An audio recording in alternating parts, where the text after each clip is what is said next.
to share with you this morning because this chapter is just one of those that I feel passionate about because it deals all about attitude. It deals with reality. And I love just helping people because of what I have to do myself in all of this to learn how to handle all of that well so that no matter what life is handing you, you do okay with it. And that's what this chapter is all about and is challenging us to do, but also equipping us to do. And so we have the law of pain. And it's been funny because so many things that we talked about in this chapter, we've like lived through, recently together as a family. And you know how really John Maxwell talks about how no one can help somebody else get through a problem unless you've been through a problem. I know Charles Stanley, who's the pastor I listen to and live by, he talks about how, a perfect life does not, help equip us to help somebody else through a hard time in their life. And that those are the reasons why we go through hard times so that we can help somebody else get through it. And that is what I love with everything that we have in Arbonne, is that that's what this whole journey is about. We're all on a journey and we all experience the hard things. And every time we conquer them and we come out of them, we are able then to turn around and help somebody else work through those kind of problems whenever they're on their journey.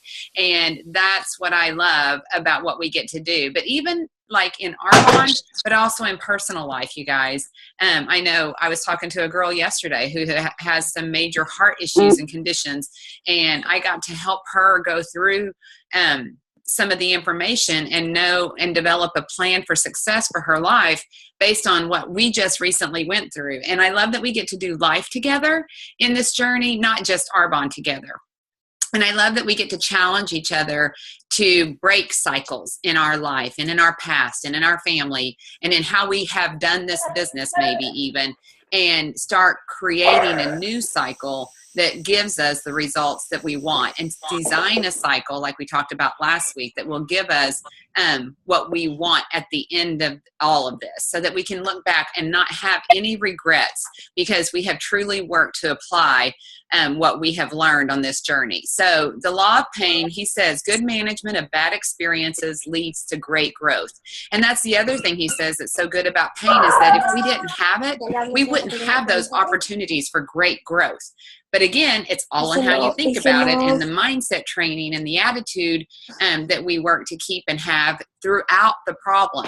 And that's where I want all of you, just like I'm doing, to challenge yourself in asking yourself, what do you do when you hit problems? Because he says every problem, oh, you know what? Sorry.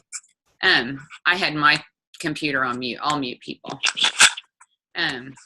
He says every problem introduces yourself, the person to himself, introduces the person to himself. And so that's what we've done this week, is we are working hard to introduce ourselves, introduce us to ourselves this week so that we can find out what it is we need to do different to get different results, so that we don't keep doing the same thing and ending up repeating the same, dumb mistake that they talk about.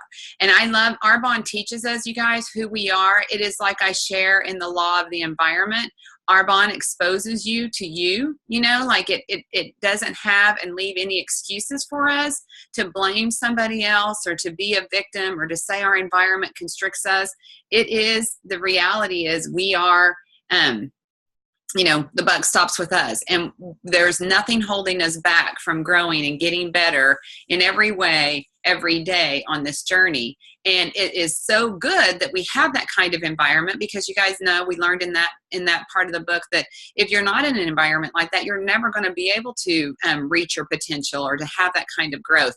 But you also have to be able to use that environment, if you're in it, in the right way, so that you can become stronger in it and identify where you are strong and where you are successful in, doing the things that you do well, but also where do you go weak, and where do you need to build up some more Arbonne muscle. And it supports you every step of the way and lets you do this at your own pace. It may be frustrating to you, your pace, But our bond doesn't put any pressure on you because we're all independent consultants and we all get to do this however we want.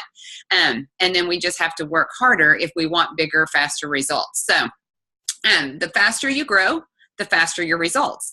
And I love that you guys get on this call every week and you work hard to grow and listen and apply what you're learning here. And that's where you guys can expect bigger, faster growth and get you bigger, faster results. So this week we get to evaluate how we're doing and how we have done in the past with our painful experiences and how we can use them from this point forward to grow even more from here on out and never let it weaken us or stymie us and hold us back. So he starts out by asking, how do you usually respond to bad experiences? And you guys need to be going through here and asking yourself those questions and answering those questions for yourself. Because if you don't focus on it and think about it and reflect on it, like we've talked about in the past with this, all of our books, it's not live in the past, but reflect and learn from the past, then we will miss out on being able to grow as much as we could. So he says, each time we encounter a problem, we get to know ourselves a little bit better. I'm not having any problem hearing. Is anybody else having problems hearing? Let me know if there's something going on. I have my microphone on and stuff. So, okay. And I love how he shares the story of Cheryl McGinnis, the author of a book, Beauty Beyond the Ashes. See, her husband was one of the co-pilots that was the first plane that crashed into the Twin Towers on 9/11. And she shared in her book that it was an unfair tragedy and a painful experience. But she said, we still have work to do after it occurs. I mean, she still had to take care of the funeral. She spoke at his funeral. She had to take care of her kids, get through all the holidays that were coming up. And she just basically took on the attitude, it is what it is, but what am I going to do about it? Because she said, life may pause, but it doesn't stop. Fair or not, that's reality. And each experience became an opportunity for her to grow. And you guys, it's like we talked about how we never get over grief. We just get better at it. We never get over the pain of rejection in this business or cancellations or whatever, but we need to be getting better at it. And you need to ask yourself, am I getting better or am I letting it beat me down? Because that's where we have the opportunity for growth, or we're setting ourselves up for failure. Have you learned from your bad experiences, and are you taking action and doing some of the things he's teaching us in this chapter to not repeat that problem, or have we started becoming a victim in the problem? She says, out of the ashes and the rubble of that day, she can say that she is stronger today, 10 years later, or whenever it was she wrote that book, because of the pain that she went through. And it's because she managed her pain well. And I will tell you, I think that shows the power of the law of pain well. Like John Maxwell says, no one loves problems, but he said he has known a lot of people that have said that they've gained their greatest gains that came out of the middle of their problem. And that's why he loved writing the book, Failing Forward, where he taught us how to have bad experiences and use those as stepping stones for our success, which we just got to enjoy and read and learn together. So he says, when he teaches about bad experiences, he says, number one, what he's learned is everyone has them. No one person's experience is worse than another person's. It's just the perspective. Because you guys, Rita Davenport, our past president, used to say all the time, write all your problems down on a piece of paper, throw them in the middle of a table, and whenever, pick out another problem. And when you picked it out, you'd be going back and saying, give me my problem back, because I've been prepared for my problem and I don't want to have to deal with this person's problem. I know whenever we went through, the thing with Philip, I mean, everybody was like, oh my gosh, that's so bad. And I know, people know that, it's not the end of the world for us, even when they say that. But all we could think of was how grateful we were it wasn't something else or something different, or that he didn't have permanent heart damage. And all we could think of were all the things to be grateful for, even though we were having to walk through the painful experience. But victim attitudes don't think like that. So he says you need to make sure that you realize when you have problems that it's not, the world is coming down on you harder than anyone else, because it's that hard on everyone. He says optimists have problems too. They just view them differently and deal with them as an opportunity to grow, not fall down. And life is filled with ups and downs. There's no such thing as a life with all ups. And he encouraged us to be realistic and have realistic expectations, because you can't avoid them. And I just said in Arbonne, I think we need to be a little more realistic. He actually criticizes the network marketing industry because we're probably not realistic enough. Now, I think our team does a really good job of not painting too rosy of a picture and preparing people for it to be hard. But we even have like the DSA, the Direct Selling Association, that, we have to follow their rules and their guidelines for not making false success claims and stuff, because so many people in this industry do act like it's bigger, better, or easier than what it really is. I do think we do a fair job. We don't, but what we also have to caution ourselves on is that we don't end up giving people our flawed journey and sharing that opportunity with them to have that same journey, because everyone's journey is different. We need to just give them Arbonne, plain and simple, all that it is and can be, and let them decide for themselves what they're going to do about it, and let them make their own story out of this amazing opportunity. But ask yourself, did you expect when you came in here not to have problems, struggles, or hit obstacles? What did you expect? Because you guys, maybe that's where some of our frustration is coming from. Maybe that's whenever we get cancellations and stuff, or our friends tell us no, maybe we thought everyone was going to say yes when we said yes to this. And that's what I need you to like evaluate and go, okay, maybe I needed to adjust my thinking and be more realistic with my thinking so that I don't get so disappointed every time. Not a pessimist, but not let it get you down so much because you just are in shock that this didn't turn out as easy as you thought it might. And this one, the one that gets me is when you're happy when you have a team. And I get we are happy when we have a team, but when we quit, people act surprised that, that their team quit, or that they start thinking, well, this business is never going to work because you had just a few people in your business in your short journey quit. And you guys, that's so far from truth, because this business does work, but you're going to have a whole lot of people quit on your journey. But this key is, if you don't quit, not just quit showing up and being here on these calls, but don't quit being out there and sharing with as much passion and excitement and hope for the person that you're talking to and that God puts in front of you. If you don't quit doing that ever, no matter how many people quit, you will still be successful. That's realistic truth right there. And that's where we have to decide, are you okay with the normal in this business?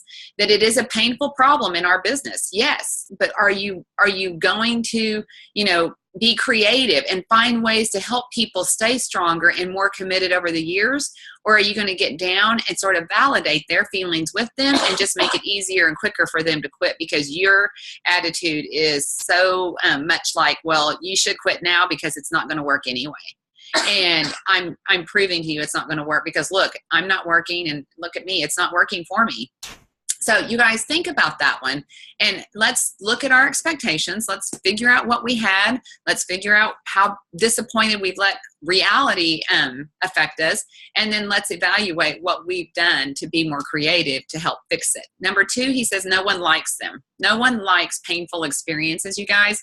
I love the story where he talked about Dustin Hoffman, who was a waiter, Gene Hackman, who was a mover, Robert Duvall, who worked at a post office. And whenever they were, all living together and trying to make it in Hollywood and their dream of becoming rich and famous, he said they didn't really have a dream of becoming rich and famous. They had a dream of just finding a job, and they got hit with terrible rejection. And he talked about how discouraging it was and everything. But look at them today, you guys. They're icons in Hollywood. I mean, they're people that people, want to learn from.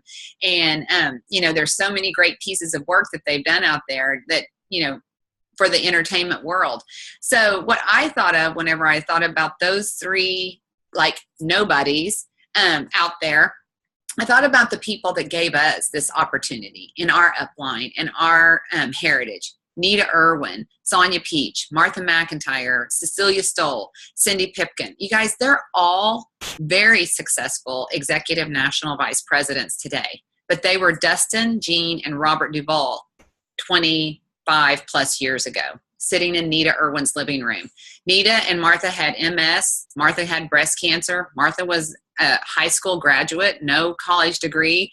Sonia lived out on a farm, and as sweet as Nita is, Sonia, I love her dearly because she loves me, but she is not just a peach all the time.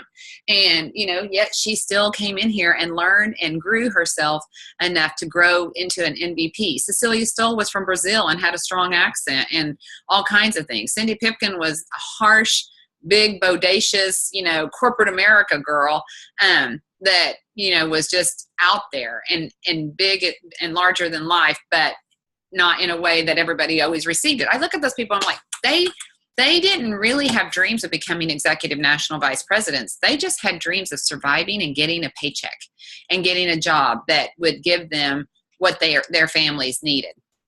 And they all experienced the rejection and the pain of that rejection. But what the difference is and why they're here today is that they managed it well. And it's no different for us, you guys. People like to say it's harder today than it is back then. Oh my gosh, no. Like, can we be realistic? I mean, I don't even have time to go back and tell you what Arbonne was like back then and how they built businesses and how much longer it took them to build a business. But it's only because they managed everything well, not because it was easier for them. So, it's like, are you staying? Let me see, I lost my spot. No one likes bad experiences when you're in the middle of it, you guys, because it's usually too painful. But if they manage it well, he says they enjoy talking about it afterwards. And you guys, that's what's fun. Like he talks about, like, a success story with all ups is not a lot of fun to hear about and listen to, because your story probably has not had all ups and neither has anybody else's. But he says, have fun that your story is going to be a great story someday. Miranda Burcham, you guys, we love hearing from her, but what does she get up on stage and share on every training call that you've heard her on? I lost my nation. But her comeback story is what's awesome. If she just stood up there and lost her nation, it wouldn't be an awesome story, because it wouldn't be how she fought to come back and grew in her pain. It would be all about being a victim, staying down when she got hit, and getting beaten down and letting life be harder on her than it really ended up having to be, because today she's enjoying a very great life because she decided to get back up and get in the fight. So are you staying long enough for your story to serve you and it to be an awesome one? Or is it just one bad story after another? You guys, is that what happens? Is that what you do in your life? Is that you hit a little wall, so you stop going in that direction, and that just ends as a bad story. And then you hop over here and you go over here and you go, okay, well, I'm going to do this. And you hit a wall, and then you quit that because, that got hard. So then that just ends again as another bad story. Are you ever going to create a good end? That's what you've got to ask yourself. And that is what this opportunity gives you the opportunity to do, is to create a good end, because you stay in here and it gives you the environment to do and overcome and build muscle that you guys need to be able to get the amazing comeback story that you need no matter what happens on this journey. Facts tell, stories sell. And that's why we love hearing people's stories in Arbonne. So do you tell stories about Arbonne, and are those stories helping you? Or are you just talking about how bad it is? Because it's attitude, and whether you're managing your bad experiences well, which we know we all have on this journey, will determine how quickly you are going to be growing and attracting other people to your fun story because of how you came back. That's what made even Arbonne, like my story was hard before Arbonne. I was down. We were struggling. It was full of regret and pain. But then we got Arbonne. And that's a fun comeback story all by itself. Then I came in Arbonne. There's been ups and downs, but those have been the fun comeback stories. Number 3, he says, few people make bad experiences positive ones. Do you realize that, guys? Only a few people are able to do what I'm challenging you to do. Most people sit in it. People wonder why the success rate is so low in any business, not just Arbonne, you guys. The success rate is low in Arbonne compared to the number of people that say yes to their hopes and dreams when they hear about it. The actual success rate is low.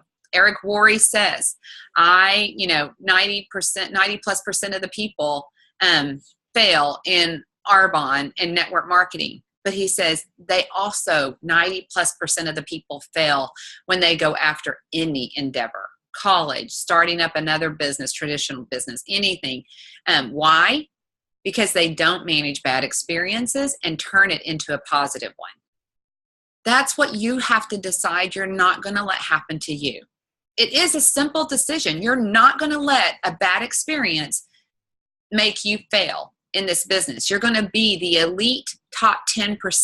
You're going to become a professional, and you're going to get out there and you're going to practice it so much every single day you get good at it, because that's what's going to help you get good at it. Why? Because we want our experiences to be positive. We want to be that comeback story. We want to be the light to the world. Warren Lester says, success in life comes not from holding a good hand, but in playing a poor hand well. Are you playing your hand well? Because we can all talk about the poor things. Life's difficulties do not allow us to stay the same, he says. They move us. The question is, which way are you letting it move you? Forward or backwards? Do you become better or do you get bitter? What is your attitude right now, and what has it been this week? It is either limiting you or it's leading you to growth, and you need to decide right now and become aware of it and not just let it be happening to you without paying attention to what's happening. He says if you are dedicated to growth, and that is what we are all really here to do, you guys, we're here to grow from who we were and become more of who we were created to be. That's what Arbonne really, really is all about. Again, Rita Davenport, it said, it's a personal growth company disguised in skincare. So that is why I hate seeing people quit, because I know you're not just quitting and deciding not to grow a big business, make more money, etc. I see people quitting and deciding to just stay the same. And we all know, it's truth and fact, that you never just stay the same. That unless you're growing, you're shrinking and you're going backwards. And that's where it breaks my heart, you guys, to start seeing names not be on the calls and the trainings or at the meetings, or people texting or interacting with the group and asking questions, because I know they're deciding to quit. And they're just making it easier on themselves by pulling away. And I don't feel sorry for me. I feel sorry for them, because I know they have decided. And I feel sorry for God, you guys, because you know what? He created us for his purpose and his plan. And he created and designed us to have a life that would serve him. And anytime we decide to be less and we serve an awesome God that we serve, that there is something we're going to not do for him, which is really all my heart wants to do. And anytime you stop growing, that's what I know is happening, and it breaks my heart. I wouldn't worry so much if I thought that people that left this environment were going to be moving into some other growth environment that was going to challenge them to grow like that somewhere else. But you guys, we've studied the law of the environment. We know what the checklist requirements are for growth. And I can tell you, I don't know of another environment. And I've heard a lot of people that have years on me that have been in great churches and other groups of things say, I've never had anything stretch and grow me the way this world and this environment grows me. And so that's what makes me sad. What other environment do you have that is conducive to growing you, challenging you, supporting you, and celebrating you when you win? And that doesn't try to just pull you down, hold you stagnant, or push you backwards. It makes me sad when people quit, because they're quitting on them and who they can become. They're not quitting on me, and they're not quitting Arbonne. So guys, can you get that kind of attitude whenever people quit? Can you feel bad for them, not you? Because when you do, then it will help you. I love his pain file that he talks about on page 126 and 27. The pain of inexperience, incompetence, disappointment, conflict, change, bad health, hard decisions, financial loss, relationship losses, not being number one, traveling, responsibility. He said what each of those painful experiences taught him was it let his discomfort be a catalyst for his development. Growth is the best possible outcome for any negative experiences. And again, you guys, have you grown from yours? If not, how do you turn pain into gain? And he says experience is the best teacher, but it sure serves as the best excuse for not trying to do the same silly thing again. So again, not repeating, definition of insanity. I think I say it every week. But let's make sure we're learning and taking action to not go there again if it didn't turn out the first time. It's like letting yourself get down. What did you do or not do that let you go there? Did you learn from it? When you got down the last time, did you unplug?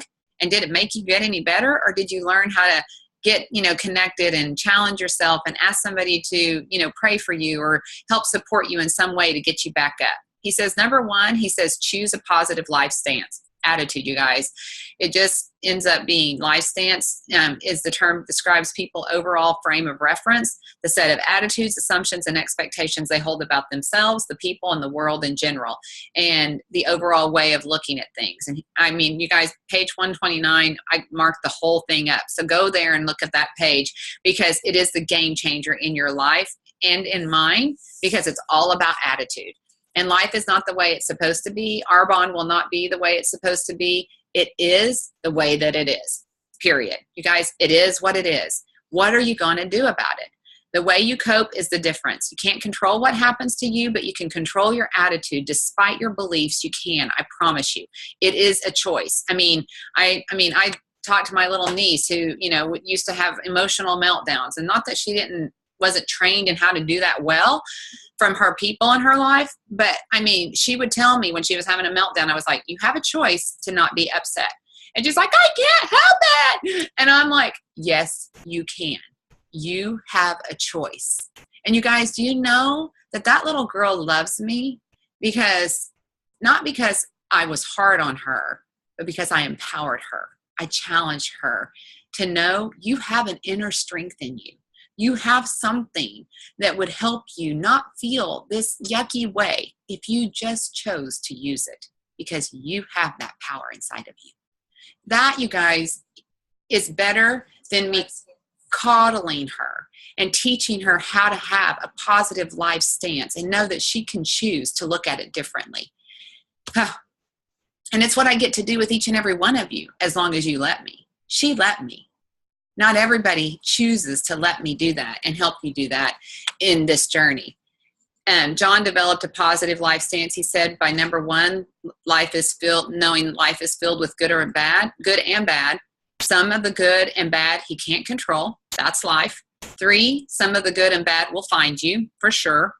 If I find a positive stance, the good will become better. How awesome is that? If I find a negative stance for my life, it will all become worse. He said, therefore, I choose a positive stance in life. You guys, does that just make sense to you? I wrote in my notes, that's just smart.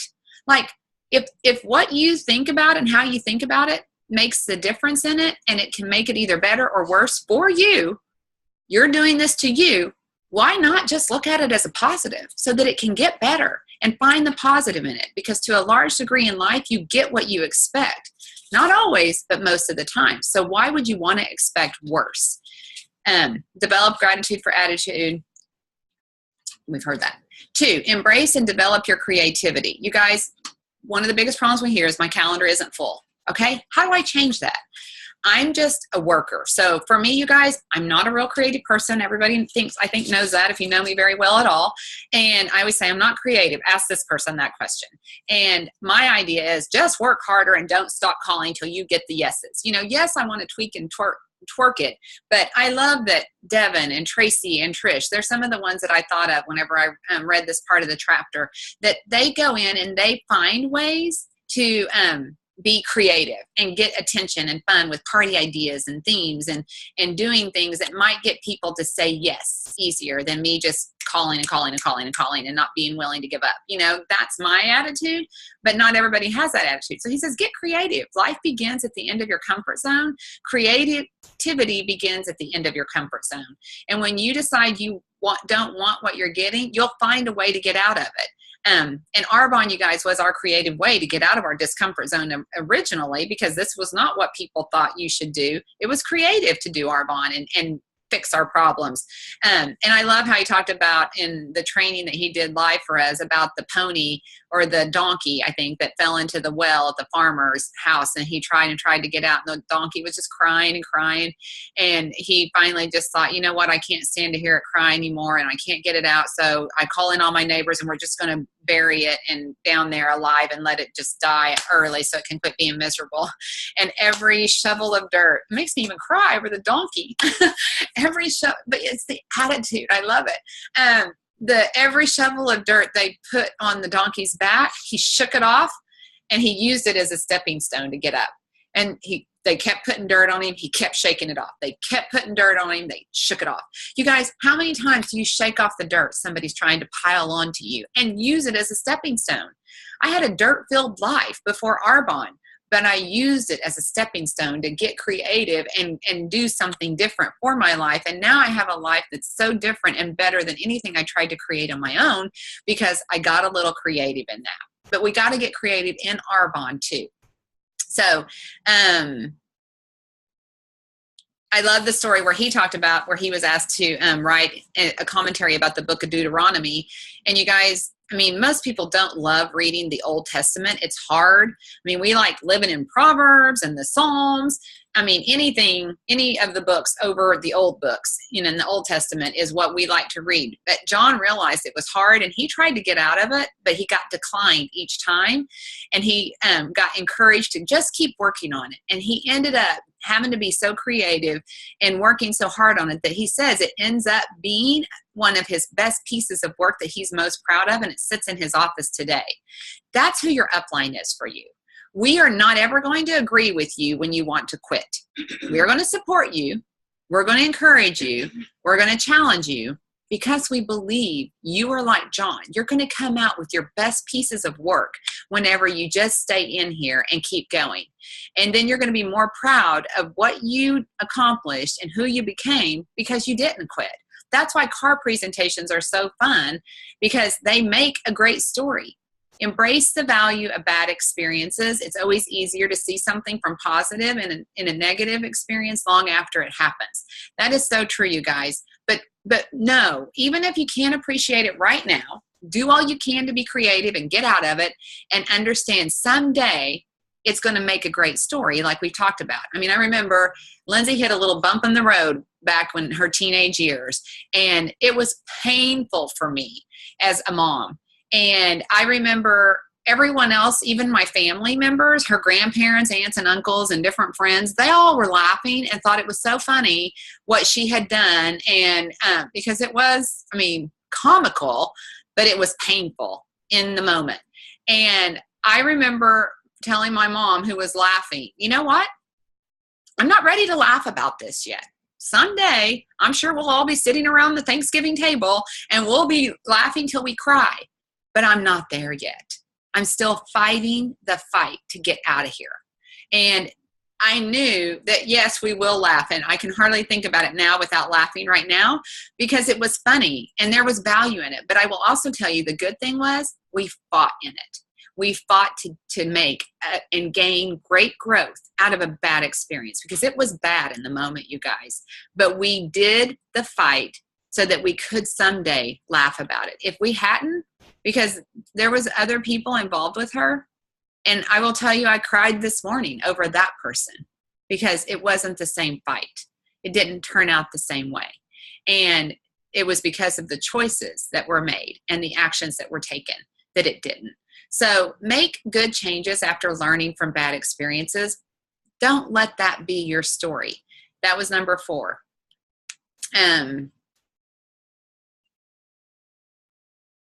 Let me come down because I'm out of time, as always. Life boils down to, you guys, the pain of self-discipline or the pain of regret. I would have had regrets if I had not done Arbonne. More painful than growing me and my leadership skills would have been the regret that I would have had to live with if I hadn't chosen to do this. And there's so many things that I just flashed through my head, is that I would have had to suffer, or suffer harder things because I had Arbonne than if I wouldn't have had Arbonne. The rejection was hard, the no-shows, the cancellations, people quitting on me, even though I've never quit on them. I have never quit a day in my business, nor will I ever quit. People say I quit Arbonne for 24 hours. I've never quit Arbonne. I asked myself early in my business, why am I doing this? I don't have to do this. I'm like, wait a minute. Yes, I do have to do this. Like, let's think with the brain. I used to tell my kids all the time when they did dumb little things that hurt themselves. I'm like, use your brain. Use your brain. God gave it to you, so use it.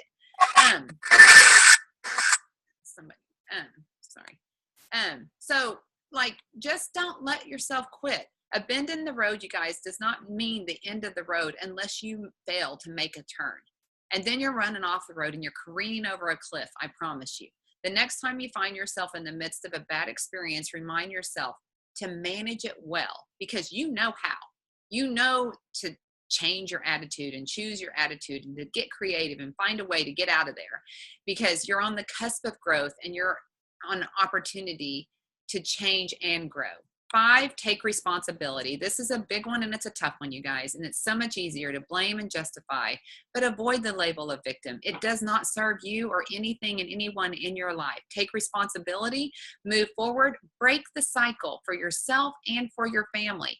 It's harder to break one than it is to keep repeating it. Believe me, I've had to break a lot of cycles in my family.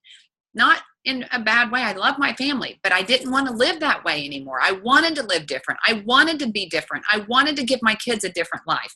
And my family wanted me to, but I had to do it different than my family did and not wallow in the self-pity or ask, why me? Why was I born in the junkyard babe world instead of in the Beverly Hills or wherever? Why me? I didn't ask that. I'm just like, it is what it is. What am I going to do about it? How can I learn from it? What can I do different that will get me somewhere different? It's nearly impossible to grow any significant way if you don't take responsibility for yourself and your life. The song he says that says, everything I did is wrong is someone else's fault. Some people live like that, you guys, but look at their life and ask yourself, does it look good? Does it look enticing? Do I want that for my life? Become accountable for your every action. No matter what you've gone through or how you're going through now, you have an opportunity to grow from it. You must be willing to not only look for it, but pursue it. And more importantly, do what we talked about last week, design a plan for it. And then go to work and work that plan.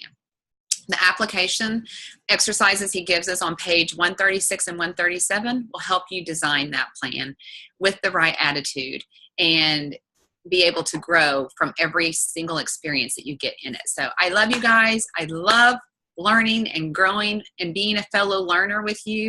And I just hope that this chapter was as fun and inspiring and exciting and empowering, just like for my little niece, that it empowers you, that you have a choice to look at pain in a great way that will give you the opportunity for great growth. Any questions or comments of what you all got out of all of this? It was a fun one.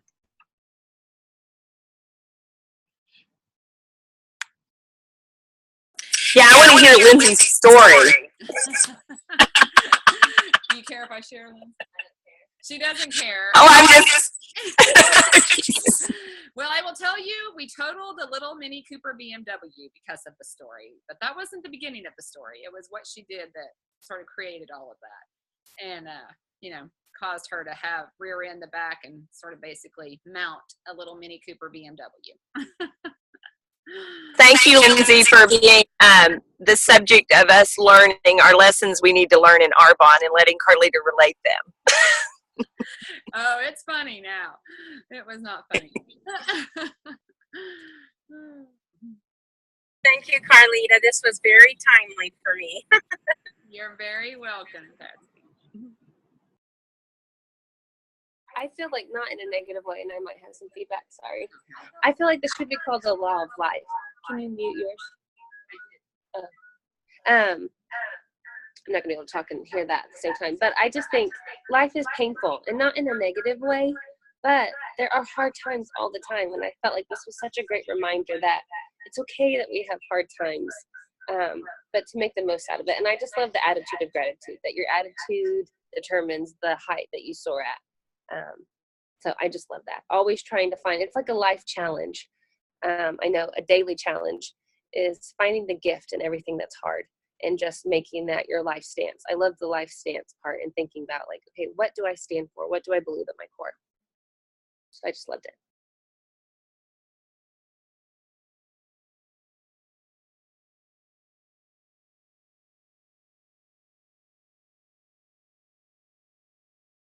I think, you guys, these book club calls are amazing. I am like hooked on these. So I hope we never stop book club calls.